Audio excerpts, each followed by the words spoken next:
Determination of order of reaction by integrated rate law method, जिसको हम hit and trial method भी कहते हैं। इस मेथड में हमें data of concentration of reactant and time ये हमें यहां पे गिवन होगा और हमें इस डेटा को यूज करना है to find the value of n. N मतलब ऑर्डर ऑफ रिएक्शन। यहां पे हमें एक बॉक्स, डेटा जो है एक बॉक्स में गिवन होगा। इस बॉक्स के दो रोज होंगे, ऊपर लिखा होगा कॉन्सेंट्रेशन की वैल्यूज यहां पे होंगे, नीचे टाइम की। तो दो तीन वैल्यूज गिवन होंगे, लाइक यहां पे 100, यहां पे 75 या 50 टाइम्स 0 10 और 20, टाइम इन मिनट्स और कॉन्सेंट्रेशन का यूनिट मोल लीटर इनवर्स। तो एन निकालने के लिए हमें इसको यूज करना है और एन निकालना है। एन कैसे हम यहां पर निकालेंगे, देखिए हम इसको यूज करेंगे, हम के निकालेंगे। क्या निकालेंगे? के। व्हाट इज के? Rate constant. पर के दो वैल्यूज हम निकालेंगे। यहां पर मैं लिखता हूं यूजिंग दिस डेटा, किस लिए? टू कैलकुलेट, ये याद रखो, कम से कम 2 वैल्यूज ऑफ के। व्हाट इज के? Rate constant. रेट कांस्टेंट कहां से हमें मिलता है? इंटीग्रेटेड रेट इक्वेशन से, इंटीग्रेटेड रेट लॉ से इंटीग्रेटेड रेट इक्वेशन मिलती है और उससे के मिलता है।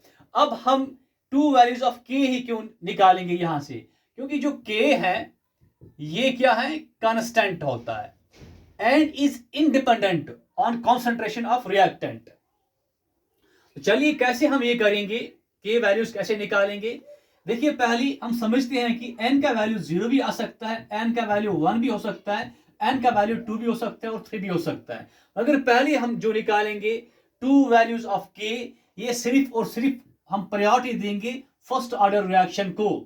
हाँ, क्यों? क्योंकि हमें जो क्वेश्चंस आते हैं वो more than 90% first order reaction से आते हैं। तो पहले हम निकालेंगे 2 values of k for first order reaction और देखेंगे यहां पर जो हमें निकालने हैं 2 वैल्यूज ऑफ के, मतलब k1 और k2 निकालने हैं।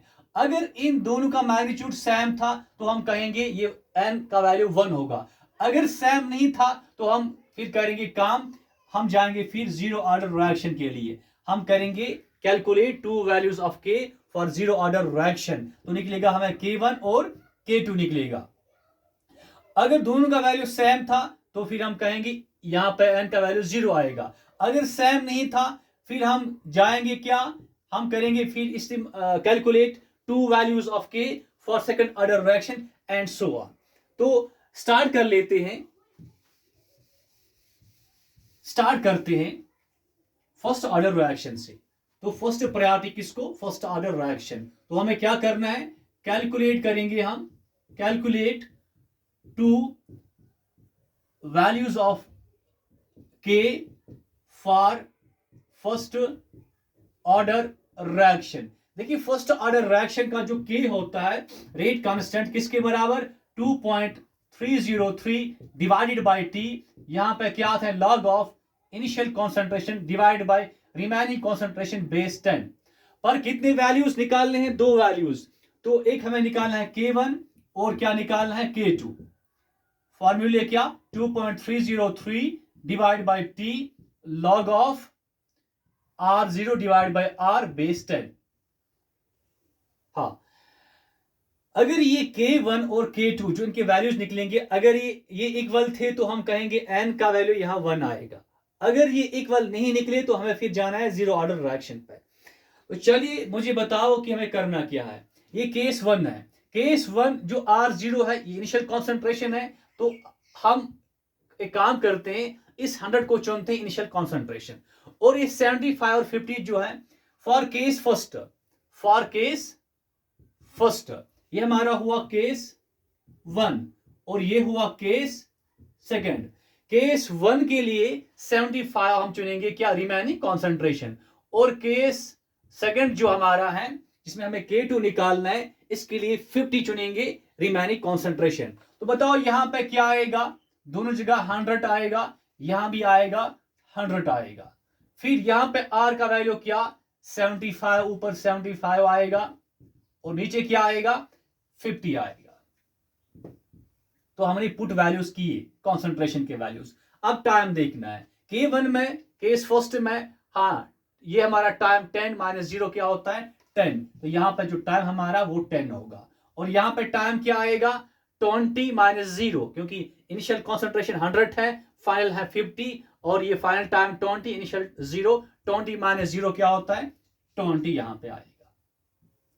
तो अब डिवाइड करते हैं, यहां पे 100/50 क्या होता है, 2। तो यहां पे आएगा log of 2 base 10।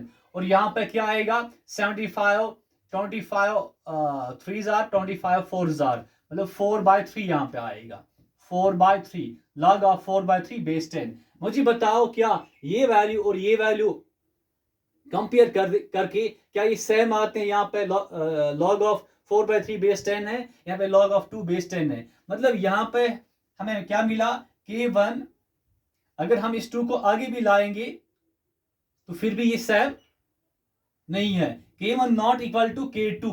इसका मतलब क्या हुआ, नॉट फर्स्ट ऑर्डर रिएक्शन। तो फिर हमें क्या करना है, calculate 2 values of K for zero order reaction, for zero order reaction. तो ये रब करना पड़ेगा। अब K1 और K2 फॉर्मूले लिखना है, K1 for zero order reaction. देखिए हम जानते हैं for zero order reaction R0 is equal to R plus KT। What is this, integrated rate equation for zero order reaction. तो मुझे बताओ यहाँ पे ये क्या, R0 मतलब इनिशियल कॉन्सेंट्रेशन, इस R को हम यहाँ लेकर आएंगे तो क्या बनेगा, -R बनेगा। ये अब यहाँ पे क्या रहा, T जाएगा डिवाइड में, तो K हमारा किसके बराबर, R0 - R whole divide by T।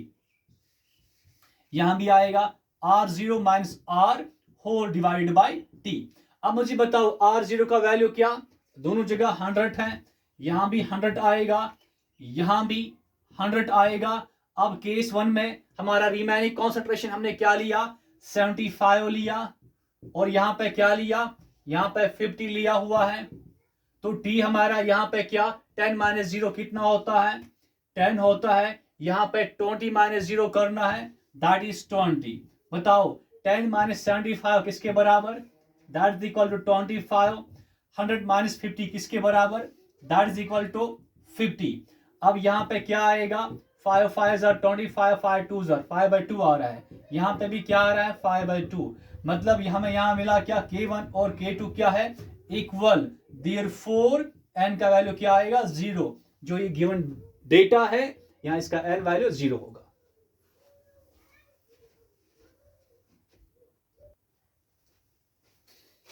चलिए और एक क्वेश्चन लेते हैं, यहां पे कुछ और डेटा लिखते हैं। 100 लाइक 100, यहां 0, यहां 60, यहां 36 लिखते हैं, यहां 20 और यहां 40 लिखते हैं। और अब हम निकालेंगे क्या, इसका n वैल्यू। तो स्टार्ट कहां से करना है, कैलकुलेट करना है हमें, calculate 2 values of K for first order reaction.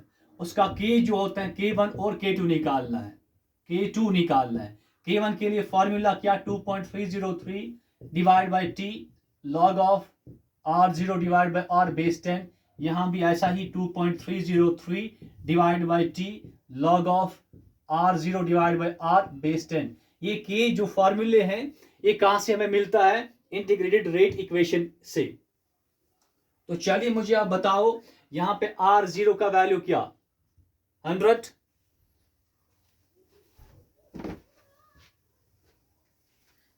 तो R0 दोनों जगह क्या आएगा, 100, यहां भी 100 आएगा।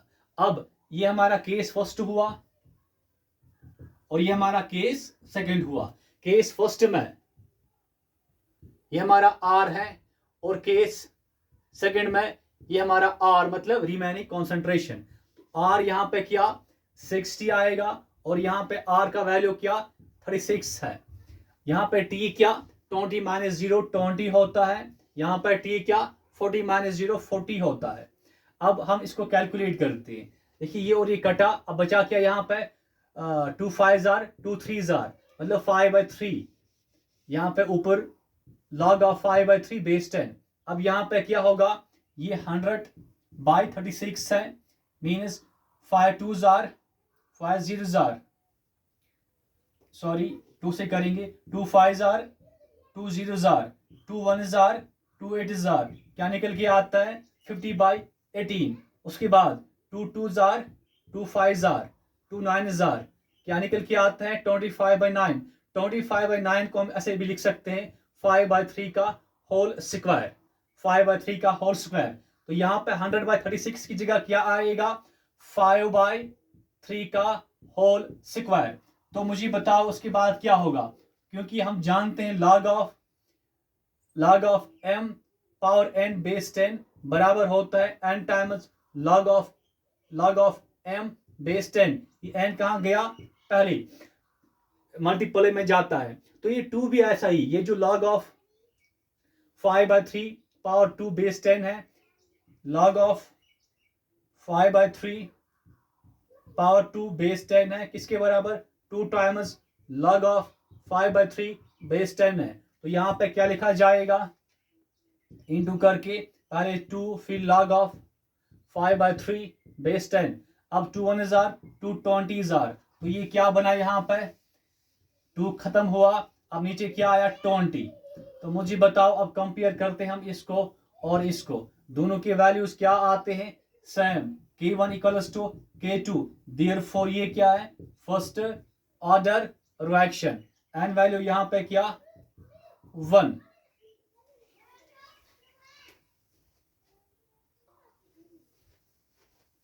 देखिए अब आपका क्वेश्चन होगा कि ये K इसके बराबर कैसे है, क्योंकि हम जानते हैं जो rate integrated rate equation for zero order reaction ये है, this is what integrated rate equation for zero order reaction. अब अगर हम यहाँ पे लॉग लगाएंगे, किसको कॉन्सेंट्रेशन टर्म के साथ लॉग लगाएंगे, यहां भी लगाएंगे हम लॉग और यहां डिवाइड करेंगे बाय 2.303। अब ये क्या है, अब ये है integrated rate equation for first order reaction. अब इसको रीअरेंज करेंगे, बताओ ये क्या बनेगा log ऑफ R0, ये यहां आकर क्या बनेगा minus log of R equals to KT divide by 2.303। क्योंकि हम जानते हैं log of m minus log of n बराबर होता है log of m divide by n base 10। तो यहां भी क्या आएगा log of R0 divide by R base 10 equals to KT divide by 2.303। अब मुझे बताओ ये कहां जाएगा, ये जाएगा मल्टीप्लाई में यहाँ पर। अब हमारा ये t कहां जाएगा, ये जाएगा यहाँ डिवाइड में, तो हमारा k किसके बराबर आ रहा है 2.303 डिवाइड बाय t, फिर log of R0 divide by R base 10 के बराबर आ रहा है।